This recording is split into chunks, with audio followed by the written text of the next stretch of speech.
南無本師釋迦牟尼佛。南無本師釋迦牟尼佛。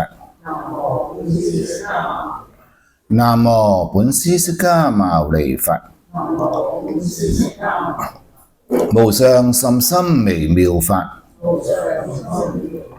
百千萬劫難遭遇。我今見聞得受持，願解如來真實義。我哋講，我哋睇佛經、學佛法，就係點樣運用喺我哋人生之中。雖然呢本係大乘嘅佛法，我哋學佛，我成日講啦，大家其實學佛嚟做乜嘢啫？做乜要聽經啫？有咩目的啊？你唔好出去玩下，係嘛？出面咁多嘢好玩，坐喺度咁正經，個係嘛？喺度睇佛法經，一定有個原因㗎嘛。就希望佛經佛法裏邊可以融入喺我哋嘅心靈裏邊，令我哋喺我哋人生之中做得更加好，更加快樂，更加幸福，更加有意義，同埋點樣面對我哋每日日常嘅生活。我哋而家日常嘅生活，我相信大家都非常之幸福、安穩、愉快。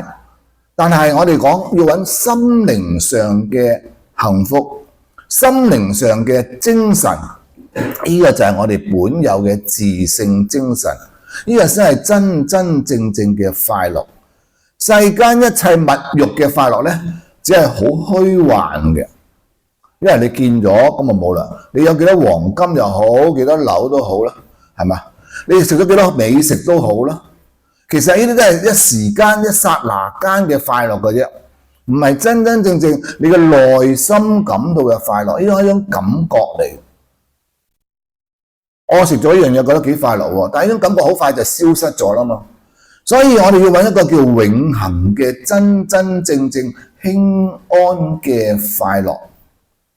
乜嘢叫做輕安嘅快樂？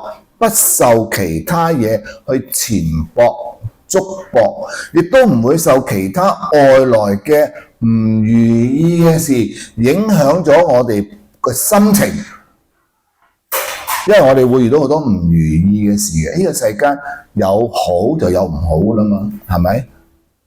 有開心就有困惱噶咯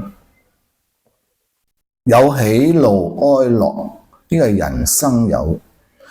我哋唔係一個麻木嘅人，每個人都有喜怒哀樂，但係我哋要知道，原來呢個喜怒哀樂係出自咗我哋本身內心嘅情緒，唔受自己住址控制住，俾佢扯住咗我哋嘅喜怒哀樂。點解叫會俾佢哋扯住？我哋受到外邊嘅環境影響咗我哋內心嘅喜怒哀樂。咁學咗佛之後，你有冇喜怒哀樂呢？係有嘅，只係唔會俾個外邊嘅環境扯咗我哋呢個內心引發到出嚟嘅喜怒哀樂。我哋而本有嘅喜怒哀樂呢，又話知道呢個世間嘅事情因果變化，而產生咗呢個現象喺呢個世間中生活。從呢個喜怒哀樂之中呢，就演繹咗一個叫做佛法出嚟，帶引俾你翻身邊嘅朋友親人。咁你呢個喜怒哀樂呢，就點啊？好快脆呢，就點啊？叫做唔會俾佢困擾住啦。你嘅喜怒哀樂唔會俾佢困擾住，就好似佛陀咁樣，佢見到佢嘅弟子唔好修行，佢會顯現一個唔係咁開心嘅樣。路上點解啊？因為佢要俾佢哋知道，原來你咁樣做得唔好，就好似老師教學生咁樣。老師見學生唔乖，係咪喺度要發脾啊？你唔乖，你嬲，我嬲，你唔好，係咪啊？我要你明白到，等你改過。嗱，佢嘅喜怒哀樂係咪受到學生嗰個唔乖唔好而激親啊？話好氣憤啊！佢嘅喜怒哀樂係流露出嚟，令啲學生知道，哦，原來我咁樣做法係唔啱嘅，係嘛？俾我改過。有冇感情㗎？佛陀有㗎，可以佛陀佢父親離世嘅時間，佢都顯現出呢個流露出嚟嘅，即係流眼淚，即係流眼淚出嚟嘅，有悲哀嘅景象出嚟。咁因為係一個人嘅感情嚟㗎嘛，咁感情我要為呢個世間知，原來我哋唔係一個麻木嘅人，我係有感情喺呢個世間嘅時間咧，呢個感情咧係點世間知道我哋嘅親人嗰個重要性係嘛？所以學佛唔係麻木㗎。但係唔會俾呢啲世間嘅嘢去扯住咗我，呢度就係我哋奧妙之處啦。大家喺呢度嘅時間咧，就有一個叫輕安嘅快樂，呢種嘅困惱好快脆咧就可以平復咗出嚟。即係話我哋，你會唔會嬲？梗係會嬲，咁你唔好嬲咁耐咯，嬲1分鐘好啦。以前嬲成個鐘，而家嬲1分鐘咪算咯。哎呀，我嬲，嬲完1分鐘冇嘢，啱唔啱啊？咁我哋講到，就算世間嘅。我哋講呢個叫財色名食睡名利呢啲都會纏縛咗我哋嘅喎，係咪？但係我哋點樣做咧？喺一品裏邊咧，喺呢個問裏邊咧，大家可以睇到啦。因為持世菩薩咧，佢係修行善非常之好嘅，唔好嘅嘢咧，佢唔會要噶嘛。所以天魔佢嚟到咧，就想擾亂佢喎，帶咗1000個天女落嚟。扮到好似帝釋咁樣，話要俾個持世菩薩喎，我幫你打掃園庭啦。因為持世菩薩我修善嘅，喂，我唔需要你啲天女影響咗我清靜噶嘛，係咪啊？你嚟打掃園庭做乜嘢啫？係咪影響咗我呢個心情？即係好似我哋講，我哋俾啲女色喺度，哇，咁多女色影響咗我，係嘛？我哋要清靜嘅喎，唔好俾啲女色困擾咗、圍繞咗我喎，咁我咪修得唔好咯。咁嘅時間，所以佢又拒絕啦嘛，唔要啊嘛。咁但係維摩居士咧，我哋講佢係一個古佛再來，因為一個大菩薩，雖然一個居士身，佢唔會受呢啲女色去影響，佢會接引佢過嚟，接引佢過嚟嘛。佢話你俾我啦，叫呢個天魔你俾我啦，咁樣你俾我點啊？原來俾佢咧就係教導佢點樣發呢個無上菩提之心。嗱，留意喎，係發無上菩提之心，即係發心修行菩薩道，明解嘛？咁我哋呢度學到啲乜嘢咧？就話如果我哋真係遇到呢一啲嘅，對於我哋嚟講，哇，會唔會呢啲呢我哋講呢啲叫女色啊，或者呢啲唔好嘅嘢我哋去接近佢咁咪影響咗我咯。但係呢啲咧，大家要有呢個修行先得。如果唔係，就會俾佢扯咗去咯喎。咁所以話有陣時，我哋講到師傅佢係咪有好多弟子？男又有，女又有噶嘛，係嘛？師傅而家好多女嘅信佛多噶嘛。咁師傅身邊係咪有好多女嘅信佛弟子？咁我話哇，你有個師傅咁多女嘅，係咪影響？有啲好年輕噶嘛，係咪啊？有啲好年輕噶嘛咁樣。咁師傅係做咩啊？係教導佢發菩提心。我哋都係學呢樣嘢，我哋身邊好多朋友，你可以同佢一齊生活之中，就好似維摩居士為佢哋去講解佛法，勸發佢哋行呢個菩薩道，唔好俾個世間嘅物欲以為係一種快樂，教佢真真正正學佛修行嘅快樂。上個禮拜咧就教導呢啲天女咧就講咗俾你聽啦喎，所以我而家唔重複。你喺 YouTube 裏邊咧聽翻上個禮拜所講嘅咧，就會知嘅啦。咁好啦，佢教導咗啲天女咯喎，令到啲天女咧就發菩提心喎，係嘛？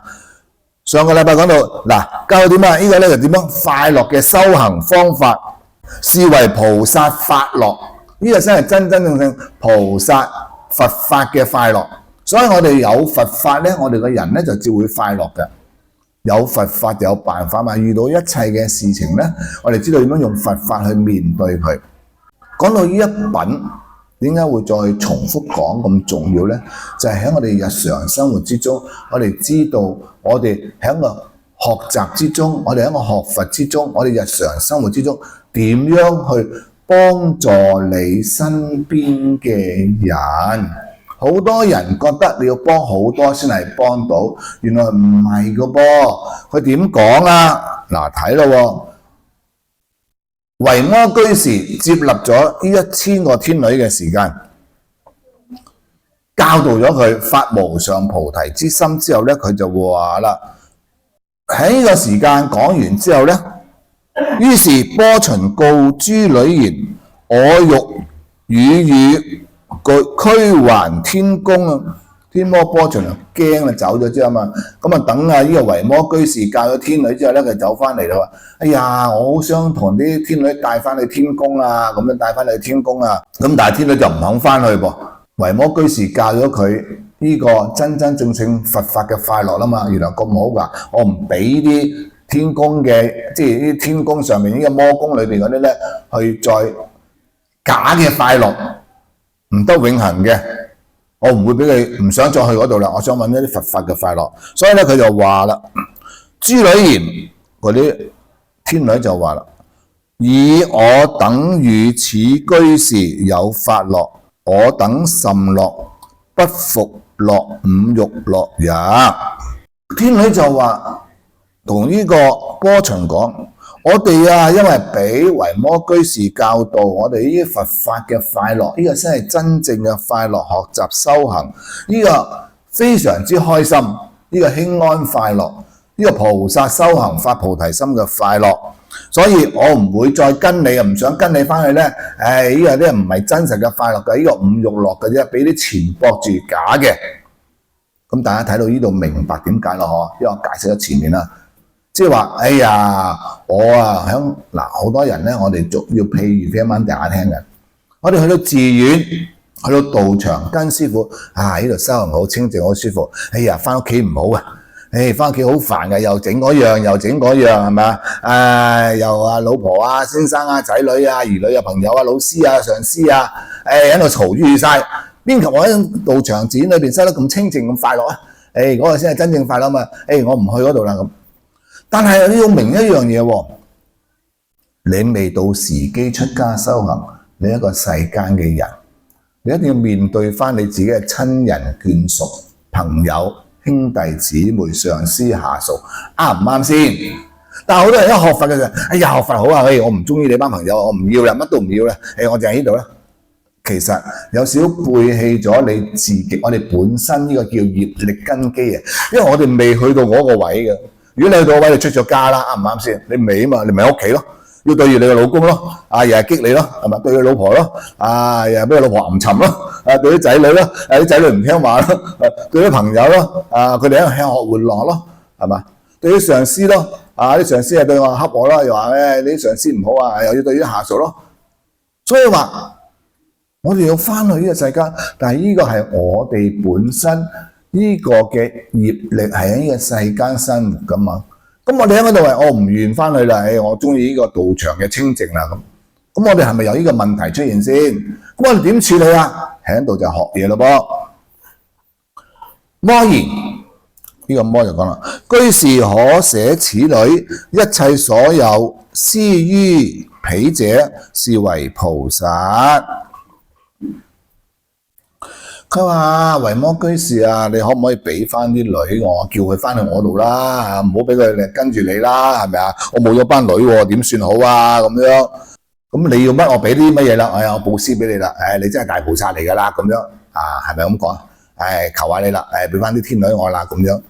維摩詰言：我已捨矣，汝便將去，令一切眾生得法願具足。佢話：我寫咗佢哋咯，教完就寫嘅咯噃，係咪啊？你哋可以翻去噶，你翻去咧，令到一切眾生咧都可以發願具足喎。嗱，呢度咧我哋要明，維摩詰居士就同佢講：你哋翻去啦，我寫咗佢哋噶啦。天魔，你帶啲天女翻去啦。因為其實我教完我就寫嘅啦，我唔係真係攞佢噶嘛，我只係教導佢啫嘛。咁教咗之後咧，翻去咧，俾佢哋咧有佛法嘅。叫做發菩提心呢個願啊！呢個願咧去做咩嘢？發菩提心就救眾生嘛，啱唔啱先？咩叫發菩提心啊？發菩提心就係救拔眾生先係叫發菩提心啊嘛。我哋成日話我發菩提心，我想請問咩叫發菩提心？菩提咪成佛嘅心，點樣成佛啊？救拔無數嘅眾生先成佛嘛。咁即係話你發咗心就要救拔無量無邊嘅眾生，喂點救啊？哇係咁救佢啊？呢個願嚟噶嘛，菩提心一個願嚟噶嘛，救拔一切嘅眾生，呢個叫願。咁點做啊？我哋嘅業力未必好似一切嘅大菩薩化身無量嘅身形去到唔同嘅佛國土，係咪？喂，我發願點去到唔同嘅佛國土？呢個大菩薩，我哋仲係呢個凡夫業力纏縛住，天女一樣，俾個業力纏縛住，佢都係做翻個天女啫嘛。咁啊，翻去叫佢翻去，喂，你翻去啦，你就可以跟翻呢個發願啦，佛法嘅願望，你最發菩提心嘅願，去度化一切眾生啦。咁天女聽完之後就話啦，於是諸女問維摩詰。我等云何止於魔宮？天女就問翻維摩居士，佢話你又叫我翻去，我喺度魔宮嗰度，我應該點做啊？指即我去到翻去啊嘛，即係你翻屋企啊，係嘛？咁我翻到屋企裏邊，我喺度停止咗啊嘛，停止咗喺屋企裏邊，咁我點樣做啊？我應該，我又俾啲五欲扯住咗我又想跟你呢個法樂。咁我又唔想俾五欲纏縛住，你又叫我翻去，咁我點做咧？係咪同我哋學佛嘅心態咪一樣？佛法好好啊，道場好清靜啊，好開心啊，翻屋企好煩惱啊，哇咁多嘢纏縛住，都唔好似佛法咁清靜嘅咁。但係我哋要明白到，原來我哋本有嘅業力仍然喺度啊嘛。咁我本身業力嚟喺度嘅時間，我哋要學菩薩行啦噃。點樣學菩薩啊？菩薩救拔眾生，點樣救拔眾生？我想問下大家先，係咪入於呢個穢土裏邊，示現身相，救拔我哋五濁惡世嘅眾生啊？啱唔啱先？佢咪坐喺度唔喐咁個土嘅樣嘅喎？你睇我哋個佛像就係恭敬佢就擺喺度啫。佢喺我哋身邊出現，我同我哋一樣嘅喎，布施、愛語、利行、同事，即係做我哋身邊嘅朋友眷屬啊，一齊同埋一齊做事情啊，呢個叫同事啊。你去玩，佢同你去玩；你去修行，佢同你修行，係嘛？你做乜，佢同你一齊。你同事身邊係乜嘢啊？佢同事就係你身邊嘅父母、兄弟、夫妻、眷屬、兒女。清楚嘛？呢個叫同事，一齊做嘢，但係喺裏邊咧就流露出佛法，攝引住我哋啦。呢度明解未先？即係話我哋翻去，雖然我哋係個業力纏縛，我哋一個凡夫，佢就係一個天女，但係佢又學菩薩去行，做翻一個天女，但行於菩薩道，係咪同事先？同事啦嘛，所以佢就話啦。我點樣喺呢個魔宮裏邊至於魔宮做咧？我就中意發樂，我又唔想五欲樂纏縛住我，咁就講咯噃。維摩詰言：諸者，維摩詰咧就叫呢啲天女咯，稱讚佢哋喎，姐姐啊，尊重佢哋。咁你諗下喺佛教裏邊會唔會睇起？即係會唔會睇唔起每一個人？維摩詰係一個大菩薩。見到呢啲天女教導埋佢，就好似老師同學生咁樣。而家好似呢個氹呢個學生，老師氹學生，哥哥仔你乖乖地啦，係嘛？啊姐姐仔你乖乖地啦，咁樣係嘛？所以係好恭敬，教佢點樣喺個魔宮翻去魔宮裏邊點樣做，亦都係教我哋翻屋企啦。我哋學完佛啦，應該點做？嗱，呢一度好重要嘅，大家記住，你一生生世世都會好輕安快樂，生活得心理上、精神上、智性上都可以咁輕安快樂。有法門名無盡燈，汝等當學。有一個法門叫做無盡燈，你哋要學，有冇聽過？好，而家就俾大家聽。無盡燈者，譬如一燈，燃百千燈，冥者皆明，明終不盡。無盡嘅燈。咩叫無盡啊？無可盡。大家有冇見到啲油燈？點個油燈或者蠟燭啦？大家點啲蠟燭咧？知一知。你係一支蠟燭，我又揸支蠟燭，佢又揸支蠟燭，佢又揸蠟燭，或者油燈。你支蠟燭係着咗嘅，我支蠟燭唔着嘅。呢度黑蒙蒙，你支蠟燭着咗，呢度咪光咗啊？有幾光啊？咪你支蠟燭光。好啦，我又揸住支蠟燭，佢又揸住支蠟燭，佢又揸住支蠟燭。你將你支蠟燭點着我支蠟燭，你支蠟燭個光有冇少到？冇。我支蠟燭原本唔光，係咪而家亮咗啊？呢個室係咪比之前光咗啲啊？啱啦嘛。你支蠟燭又幫佢點着眼燈，因為我盞燈着咗，我又幫佢點着眼燈。大家啲蠟燭，你點俾佢，我點俾佢，你點俾佢，你點俾佢。你支蠟燭個燈有冇暗到？有冇少到啲光？佢哋係咪原本冇光嘅？係咪因為你嘅點亮，係咪又光咗？咁而家成個室裏邊嘅燈係點啊？係咪着晒好光亮啊？咁你有個光冇少到，但係因為你為我哋一齊去點晒呢啲燈，令到成間屋都光晒，有冇盡㗎？冇盡，因為你支蠟燭可以點無數嘅燈，啱唔啱？因為你點着咗盞燈，我又去無數點無數嘅燈，係咪全部光亮晒？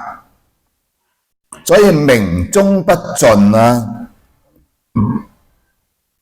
明唔明個意義先？咁呢個燈係咩燈啊？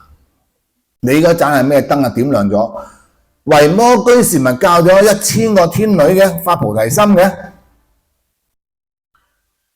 咁佢知眼燈着咗咯噃。即係話如果你發菩提心，你眼燈咪着咗。你話要成就眾生，眼燈咪着咗。咁你眼燈着咗，你翻去屋企裏邊，你嘅屋企朋友、親人、眷屬，佢眼燈着唔着啊？唔着。但係你眼燈着咗啦，你翻去屋企嘅時間，你眼燈着啫，但係咪好光亮啊？唔光亮嘅，唔係淨係眼燈着咁光。但係你眼燈可以為你身邊所有嘅親人啊，點着佢眼燈，點着佢支蠟燭啊！呢度明解未先？明唔明解啊？咁點啊？就講咯喎。如是諸者，呼一菩薩開導8000眾生，令發阿耨多羅三藐三菩提心，依其道義亦不滅盡啊！原來好簡單嘅啫。呼一菩薩，即係話你係一個菩薩，開導無量嘅眾生，教化佢哋做乜嘢？令佢哋發呢個無上正等正覺嘅心，發菩提心，就係咁簡單就得噶啦。咁我想問下大家，你學咗佛啦，你有發菩提心啦，你眼燈着咗，你翻到去，你教佢哋做乜嘢啊？唔使做啦，發菩提心啫嘛。咪叫佢學下法噃。哎呀，我教佢唔到啊，唔知幾時發啦。我覺得好啫，佢唔發，佢又唔做。之前咧，我哋講菩薩嘅根本咧，上嗰度咧叫落三脫門啊，即係三解脫門。我哋唔好俾呢個世間嘅相貌捉咗我哋，知唔知啊？呢個世間係空性因緣而生嘅。唔好俾個世間佢做唔做到去捉住我哋，唔好要求無願啊！你唔好要求佢做到你想做嘅嘢，你做咗就得噶啦。所以叫做三脫門，你先解脫。如果你要求咧，你就唔解脫嘅，你就束縛咗。所以話你，如果你係發咗菩提心眼燈着咗，你去點着眼燈咧，點咗有幾多着就着幾多，唔着就唔緊要，第日會着。呢度大家可能冇咁容易明白，跟住講大家明白。隨所說法而自增益一切善法，是名無盡燈也。隨意為佢哋講佛法。你哋學咗之後眼燈著咗，識唔識講佛法啊？我唔識喎。點教佢哋發菩提心啊？咁你識乜啊？我想問下你，去完道場啦，好清靜啊，幾好舒服喎。翻到屋企我識乜啦？哦，我識念阿彌陀佛。你翻去咪教佢念阿彌陀佛咯，明解嘛？你教佢念阿彌陀佛，佢會唔會跟你念啊？對唔住，佢未必跟你念喎，有啲會跟你念。咁你呢個就係，如果佢一跟你念或者念咗俾佢聽嘅咧，呢個就叫做無上正等正覺嘅心啊！你嘅心，你嘅度化眾生，你念阿彌陀佛呢盞燈嘅心，會唔會滅？唔會滅，仍然念緊阿彌陀佛，仍然發。你個道義有冇滅？你個道義你喺度跟住念阿彌陀佛嘛，冇滅到噶。你教佢哋無論佢念又好，佢唔念又好，即係你教佢發菩提心，佢發又好，唔發又好。其實因為你教咗佢，你嘅樂意，你個輕安快樂係快樂。總之你做咗呢樣嘢就得㗎啦。你係咪冇受前綁、冇受束綁啊？記住你唔好要求對方跟你念咗，你要108句啊，唔該你朝早念108，夜晚念108，中午有時間念多108，你唔念咧就唔得㗎啦。咁樣咧就唔啱㗎咯噃，知唔知啊？因為你要求啊嘛。咁你咧佢唔念嗰陣時咧，你退，我教佢都唔聽嘅，我唔做，咪退意咯。你教咗佢，佢念一句都由一眼燈點着咗，慢慢燃點着啦，係咪啊？無盡咁樣着啦，雖然好微細啫，係咪？成就咗咯。所以記住一樣嘢，喺呢個無盡燈嚟講咧，唔好識咗自己嘅道義先，你去教導佢成就佢。但係點解你會識啊？你有要求咯。要求自己好叻啊，教到佢好叻，唔使噶，因為我哋記住我哋嘅基礎係乜嘢啊？我哋發菩提心，發菩提心做啲乜嘢啊？我都唔識做乜，我淨係識念阿彌陀佛，念咗就係發菩提心噶啦。咁咪叫佢哋念阿彌陀佛啦。哎呀，你念阿彌陀佛啦，你阿媽阿仔阿女，哎呀阿仔阿女啊，我咧就近來咧，你叫念佢未必念喎。我近來咧好似有少少唔舒服喎，你不如念10句阿彌陀佛俾我啦，佢就念咯。你叫佢念俾自己，你念下阿彌陀佛先得㗎，你唔念唔得㗎，你話你好咋咁，佢就睬你，你真係有病啊，真係話翻你係嘛？但係佢為你嗰陣時念，即係隨順翻佢哋，明解嘛？或者佢唔念佢唔聽，你咪為佢念阿彌陀佛咯。呢盞燈都會照亮住佢啊嘛，係嘛？就係咁簡單。有陣時喺度貪或者貪玩都得㗎，度開門。我哋開門有一個密碼嘅，咩密碼？阿彌陀佛咯。我唔知你邊個敲門啊嘛。而家咁多騙子係咪啊？唔該你打電話嚟，阿媽你喺邊度？我成日收電話。喂，老豆你喺邊度啊？一聽知啲騙子啦，無端白事個老豆問我喺邊度，個電話又唔係我個仔嘅，係咪先？把聲又唔係我個仔嘅，唔止老豆嘅喎。喂，舅父點啊？喂，我而家嚟到屋企啊咁。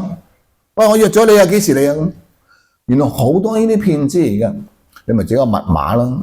嗱，阿仔你打俾我嘅時間咧，你話我係阿仔，唔該你講密碼俾我聽，阿彌陀佛，咁咪中咗種子咯。咁你個道義唔好滅啊嘛，咁咪開心咯，係嘛？所以隨所說法啊，而自增益一切善法啊。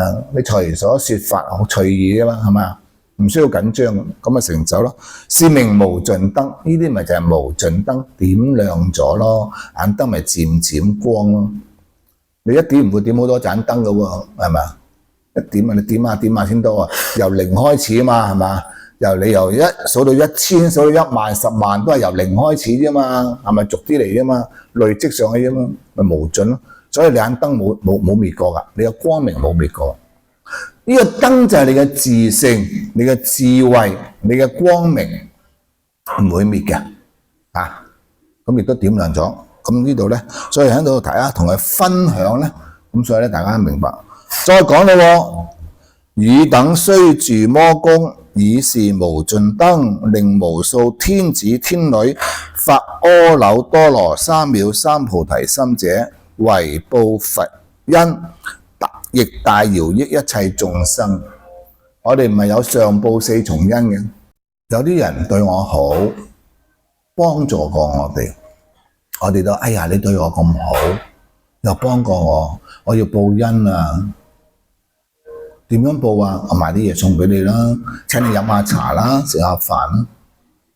佛法咁好，佛陀咁好，佢幫助到我哋解決一切困境，令我哋揾翻我哋嘅自性清淨智慧。我哋係咪要報佛恩啊？上報四重恩係嘛？父母恩、國家恩、師長恩、眾生恩同埋佛恩，係咪？我哋身邊嘅人，咁我哋點樣報佛恩啊？我哋有上供噶，我哋買啲好嘅生果啊靚，通常係咁樣。我都有報佛恩啊，還神啊，好似啲人咁。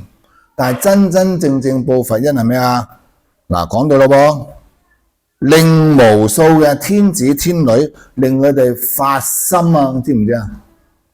發呢個菩提之心啊，咁你就饒益咗啲眾生，先係報佛恩啊。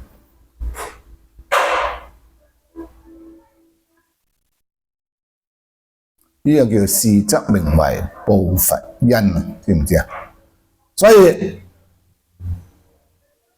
我哋只要喺我哋學咗佛之後，雖然我哋嘅業力仍係一個凡夫，亦都要翻到屋企裏邊對翻我哋親人嘅時間、朋友嘅時間，我哋都可以報佛恩。你面對翻佢哋，但係你嘅心境已經唔同晒啦，係嘛？你嘅思想已經唔同晒啦，因為你可以成就翻佢哋，隨着呢個因緣慢慢去成就佢哋，唔使要求。咁你咪個人好輕安法咯，唔會話哎呀我翻到嚟煩啊，屋企好煩咁唔願，我唔願翻去啦。有對個老公，有對老婆，有對父母，有啲仔女，有啲朋友，好多人學咗佛係咁噶。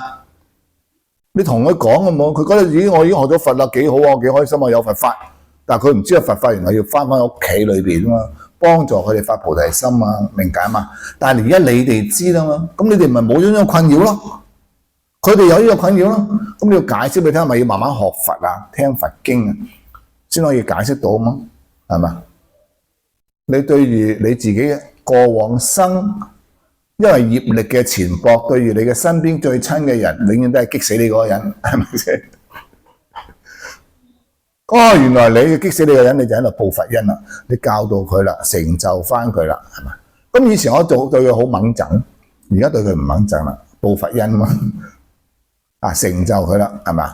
明知佢係咁樣啦，我咪繼續做咯。因為點啊？你嬲唔嬲都要做啊！呢個業力全部你冇得唔做喎，因為嗰個接親人嚟噶嘛，係嘛？你開心又要做，唔開心又要做，你不如做得輕安快樂，報佛恩啦，啱唔啱啊？咁咪做咯，唔係了咗呢個塵緣喎，記住喎，係成就佢喎。嗱，我哋話了咗佢算啦，費事再見，第二世唔好見到你啊，係咪？係咪？但係而家唔係話你係成就佢第二世喎，更加好喎，啱唔啱啊？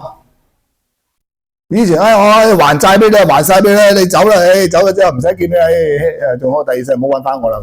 但係而家唔係，第二世都要揾翻佢，因為佢第二世已經唔係還債啦，佢嚟報恩報翻俾你啦，知唔知啊？咁你咪快樂先。係咪？你叫第二世唔好揾你啫，你個前接人點會唔揾你啊？生生世世都跟住你啦，你同你咁熟嘅人係咪啊？咁我哋喺個人生之中，因為有呢個佛法饒益到一切嘅眾生，係咪啊？呢個就係饒益嘅眾生。你點着呢盞燈，你生生世世有排點啊？係嘛？所以唔同噶啊！於是天女頭面禮為摩詰。隨魔還宮，忽然不見。好啦，講完之後，天女明白，所以就翻同呢個天魔就翻去魔宮裏邊，翻去做咩啊？點燈咯，明解嘛？咁就唔見咗啦。所以話我哋記住，我哋無論喺道場，大家而家梁皇懺拜完懺，你做乜要拜梁皇懺啊？梁皇懺燒業障。好多業障好唔開心，邊個業障啊？為我哋身邊嘅人咯，親人咯，佢哋見親又激氣，又鬧又剩啊，或者佢又唔好咁樣，做個梁皇懺俾佢咯，係咪？去除呢啲業障啦，係咪？我哋怕苦，原來梁皇懺可以去除嘅，但係你要記住，梁皇懺唔係為我哋去除業障，而係成就你身邊嘅人，點樣脫離苦難。梁皇懺點樣嚟㗎？梁武帝嘅老婆因為嗰個叫做妒忌心、憎恨心，死咗之後，就一條大蟒蛇喺佢嘅皇帝嘅座椅裏邊啊嘛，嚇到皇帝死咁就係嘛。原來佢就係佢過往嗰個妃嬪，因為妒忌心變咗大蟒蛇好慘。咁佢所以佢就延請數百位大法師寫一個梁皇寶懺，為佢呢個妃嬪懺悔啊，唔係趕走佢啊，知唔知啊？點解去除呢個業障啊？所以唔係為佢自己去除業障啊，係為佢妃嬪去除業障。點解唔好做條大蟒蛇，唔好做條大毒蛇啊嘛？即係話我哋如果為我哋嘅親人去做呢個梁皇懺嘅時候，係令我親人去除業障，唔係為自己去除業障。記住，我哋做嘢唔係為自己做，係為你身邊嘅人做，有冇事啊？即係話你對你自己最唔嘅親人一齊，你去幫佢做嘅，唔係。我唔係了塵緣順，我係成就佢啊，明解嘛？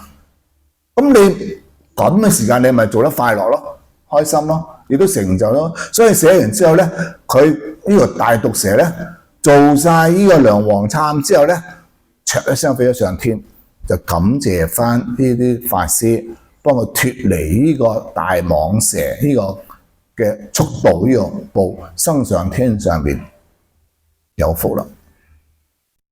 所以咁多人中意做梁皇懺咧，原來可以為佢身邊嘅人去除業障，同埋咁靈驗咯，係咪？所以好多人中意梁皇懺嗰種啊，一到呢個時間咧，到我道場咧都做梁皇懺法會㗎，啊有10卷咁多，做足7日，啊啲法師做得非常之好聽嘅，啊所以但係唔係話好聽啊？呢個法師話唱得幾好聽，嗰個法師啊，裏邊有好多懺文㗎嘛。係咪啊？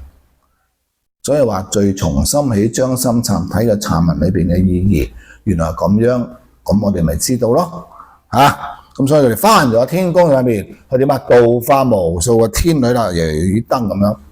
所以住世菩薩就講啦：世尊啊，維摩詰有如是自在神力智慧辯才，故我不任詣彼問疾啊。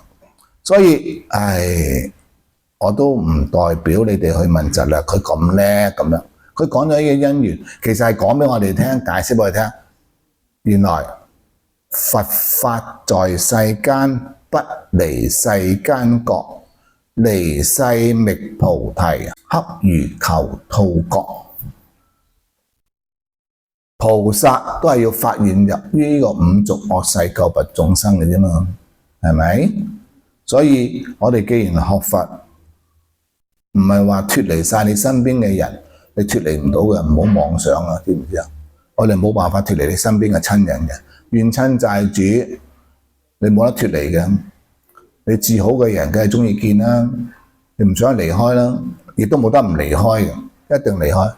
咁冇辦法啦，你行菩薩道咧，怨親債主入邊你嘅親人，亦都唔會離開你，因為你生生世世都要去度化佢，佢點會離開得你啫？係咪先？唔係佢話事啦，你話事啦變咗，係嘛？所以你愛別離苦，你愛佢就唔會別離噶啦。菩薩會別離我哋嘅？冇別離我哋噶，啱唔啱先？菩薩生生世世都護持住我哋，同我一齊，咁點會愛別離苦啫？係嘛？菩薩慈悲我哋，一切嘅眾生都愛護我哋，佢唔會怨親會苦噶。你怨我先我度化你，邊度怨啫？變咗好啦，啱唔啱啊？所以我哋唔需要擔心噶吓。咁大家明白到，好，今日講到呢度，願以此功德普及於一切，我等與眾生皆共成佛道。好，多謝大家。